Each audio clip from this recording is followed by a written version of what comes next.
กับคนสุดสัน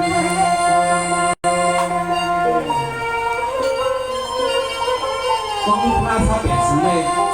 พี่น้องเขาก็เลยผู้สูงไม่ต้องเลยเนาะ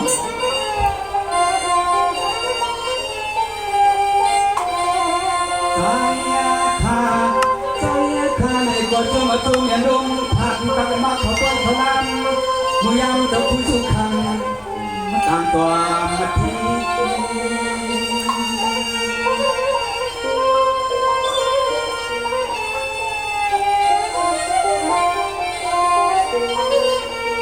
เมืองในมันเป็นเขียนนาย่านยันเขาเป็นเขียสร้างก่อคอยถึงพระญาติสิทธิ์สิทธาเป็นนางว่าเลยเนาะเฮ้ยคนตัดอิงดอนตัดอุปาทกยกจะมาสาหายเงินตังเปลืองยังสังภาสัง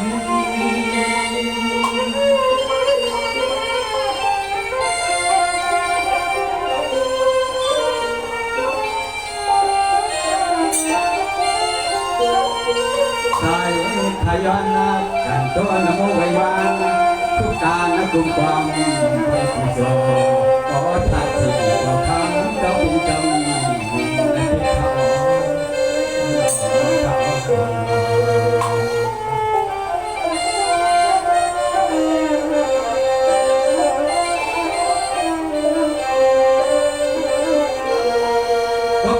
วันในขอเพียงวันอีวันกว้างวันนั้นอารมณ์พราวขาภาพเดือดร้อนเลี้ยวยังเดิมบอกโมเสียงโยงสิครั้งสิทาโดดเที่ยวปวดเสียงโนหุบไหลปลาโสดาปฏิมาโสดาปฏิโภอารมณ์เจอเสียงห้อยผู้ที่มามันนักแข่งใจยันนานาพี่เลสาวคนเลยมาเข้าควรกันนอน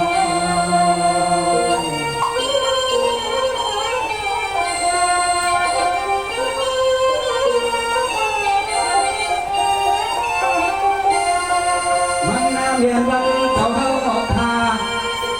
เรียนวันเจ้าเขาข่าวเพียงตั้งผลิตบังทำต้องเสียวเหตุนั้นวันขอดวันน้ำอยากบัง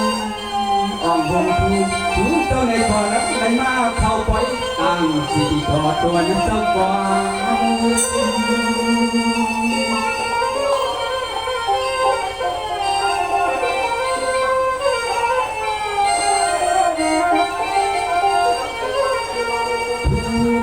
ตอนนักเทเมือง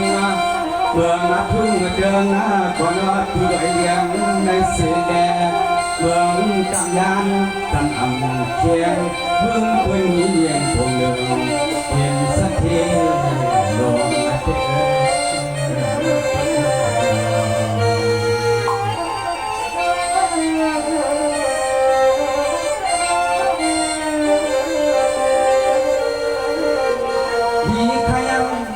ลีขยนอเสียงเล็กเสียงเท่าเจ้าข้าป่า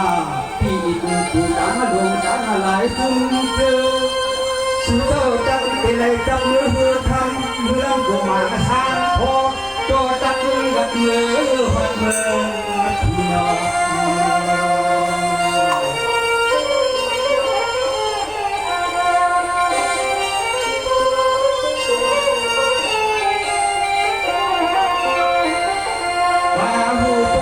กาปานพาลวงโซอันลิมิติยาบอกว่ามาบอกกันดังคือจะถูกเจ้าตั้งเสียงก็พระเป็นเจ้าเดชัมพอตรงเอสามชาตินั้นมาเลยเฮาก็อ่อนทักเบื้องป่าทุ่งกัดเย็น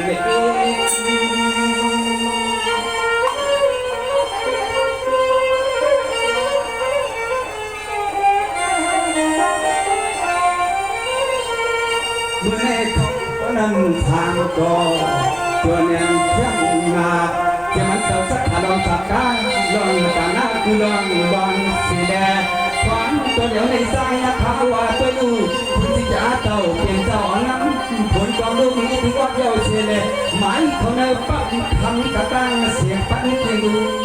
ดูกัดเย็น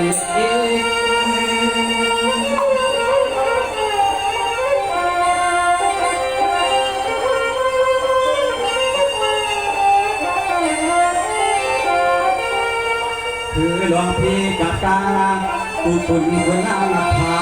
กางมาพุ่นเยินมุ่นอย่างตะตังเสียงคือสำคัญในจงเขาเลิกหลวงบ่ไม่เอาวิลายคุณพึงกับไม่อยู่มันไม่คือสำคัญในอยู่คือสำคัญในเรื่อง